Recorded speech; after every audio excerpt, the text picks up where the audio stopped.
Le salaire est la somme d'argent que le capitaliste paye pour un temps de travail déterminé ou pour la fourniture d'un travail déterminé. Cette définition du salaire, du point de vue juridique, renvoie immédiatement à l'invention de ce qui va devenir le contrat de travail et qui était le contrat de louage de service, c'est-à-dire ramener l'opération de travail à un échange de quantité. Quantité d'argent contre quantité de temps, c'est pour un temps de travail déterminé, ou fourniture d'un travail déterminé. Ce qui est échangé, ce n'est pas le résultat d'un travail, c'est l'activité qui va permettre à ce travail d'advenir. Le mot salaire, ça vient du sel, c'est une quantité de sel, envisagée comme unité de compte, et ce n'est qu'une des formes possibles de la rémunération du travail, c'est celle qui est typique de l'idée de marché du travail, donc du travail marchandise. Et c'est pourquoi il faut avoir un usage, si possible, précis de cette notion, pour ne pas faire disparaître d'autres expressions qui renvoient au fond à d'autres formes d'expérience du travail. Dans la langue française, nous distinguions l'honoraire, par exemple, du traitement et du salaire. Il y a des choses qui sont appréciables à prix d'argent et ce qui n'est pas appréciable à prix d'argent, c'est ce qui a une dignité. Eh bien, le service que vous avez rendu à un médecin qui vous sauve la vie, l'avocat qui vient à votre secours, ça n'a pas de prix. Ça n'a pas de prix, tout ce que vous pouvez faire, c'est l'honorer. Bon. Donc l'idée d'honoraire, c'est l'idée de modestement témoigner de votre reconnaissance vis-à-vis d'un service inestimable sur le marché. C'est autre chose que du salaire. Et l'idée de traitement dans la fonction publique est renvoyée au fait que vous allez servir l'État pendant une durée. Ce sont les héritiers de ce qu'étaient les esclaves impériaux, par exemple de la Sublime Porte. Ce sont des gens qui renoncent à avoir leur propre liberté et leur propre activité, mais pour se consacrer à un service de bien commun, le prince pour lequel ils travaillent va bien les traiter. Il va les traiter à la hauteur de leur rang. Ce qui explique que dans beaucoup de conflits du travail qui impliquent des fonctionnaires, la revendication de la dignité, on l'entend toujours.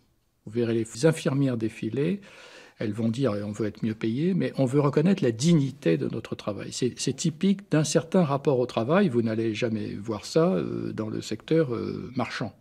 On pourra dire qu'on travaille dans des conditions indignes, mais ce n'est pas de revendiquer la dignité propre du travail. Donc, si nous voulons penser un peu au-delà, le travail, au-delà simplement des catégories que lui a donné le capitalisme, il ne faut pas appliquer la notion de salaire partout. Ce qu'on a tendance à faire lorsqu'on dit, par exemple, eh bien, ça va être du salaire maternel que de s'occuper de ses enfants, ce qui vient loger un rapport marchand dans le rapport de la mère à l'enfant, ce qui est quand même un indice de ce que j'ai pu appeler le marché total. Un rapport de double séparation. Séparation des travailleurs d'avec les produits de la production et d'avec les moyens de la production. Le salariat, c'est aussi la constitution d'une figure historique inédite, le salarié précisément, construit comme sujet porteur libre d'une force de travail offerte au louage. Voilà, c'est ça le salariat. C'est quand on s'active dans ce système de rapports sociaux-là.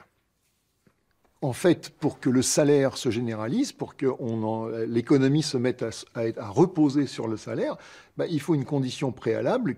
Il faut que vous ayez des gens qui aient besoin de travailler pour d'autres pour vivre. Autrement dit, que ces gens-là aient été privés de leurs moyens de travail. Et il faut que dans la société, vous ayez une proportion importante de gens qui n'aient plus accès à la terre, qui n'aient plus accès aux moyens de production, quels qu'ils soient. Le salaire s'est imposé comme mode de régulation du travail à partir du moment où le rapport social de production a mis en évidence le fait que l'homme pouvait être dépossédé de son travail. Et donc, c'est un processus qui est un processus en même temps d'individualisation des tâches et un processus de rémunération de l'effort, mais une rémunération de l'effort qui n'est pas visible d'emblée par celui qui fournit l'effort au moment où il fournit l'effort. Et donc, on pense que c'est le processus du capitalisme lui-même qui est à la base du développement du salariat. Aujourd'hui, dans les pays développés, à peu près 90% de la population active est salariée. Ça veut dire qu'en réalité, 90% de la population active a été historiquement dépossédée de ses moyens de travail. Et d'ailleurs, ce n'est pas le moindre des paradoxes que cette société qui se présente sous le drapeau, disons, de la propriété privée, de la libre entreprise, c'est finalement la société dont les mécanismes ont exproprié le plus de gens, sans doute, au cours de l'histoire. Beaucoup de gens sont sortis de la misère grâce au salariat.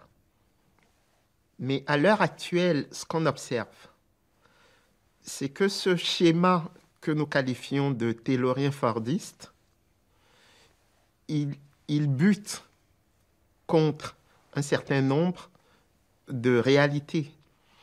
L'ouverture à des modes de production qui sont radicalement différents.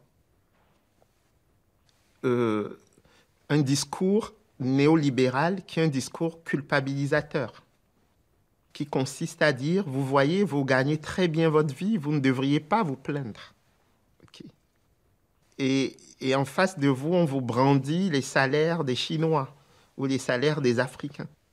Vous voyez, donc, on se retrouve à l'heure actuelle dans un système qui a fait qu'on est devenu esclave